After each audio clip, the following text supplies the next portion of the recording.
Assalamualaikum warahmatullahi wabarakatuh. Wilujeng enjing para wargi pemirsa, abdi Nopi Sri Mulyani kalayan kahormatan janten pamawarta dina siaran dinten ieu anu dilangsungkeun tanggal 16 Mei 2025.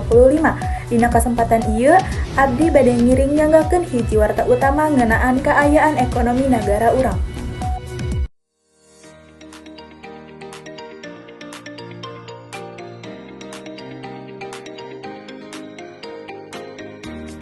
Kanaikan nilai tukar dolar Amerika ka rupiah parantos karandapan dina sababaraha minggu katukang di Indonesia.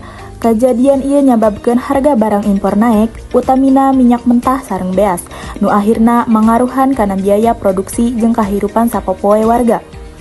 Industri nu ngandalkeun bahan baku impor sapertos farmasi, kadaharan, tekstil sareng petrokimia kapangaruhan ku ongkos nu beuki mahal. Nanging lemahna rupiah oge nyababkeun produk ekspor Indonesia jadi langkung mirah di pasar luar negeri. Sanajan kitu, keuntungan produsen henteu maksimal alatan biaya produksi nu ngiringan naik. Numutkeun ka Menteri Keuangan Ibu Sri Mulyani, pamarentah bade ngalakukeun panyalarasan antara kawijakan fiskal jeung moneter pikeun yang hareupan kaayaan ieu.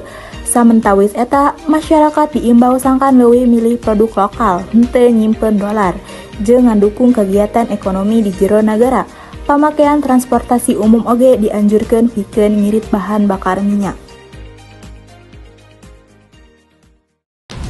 Mugia sagala langkah nu dilakukeun ku pamarentah ditambah ku kasadaran sareng partisipasi masyarakat tiasa nyangking kahadean pikeun stabilitas ekonomi tiasa dijaga kalayan hade.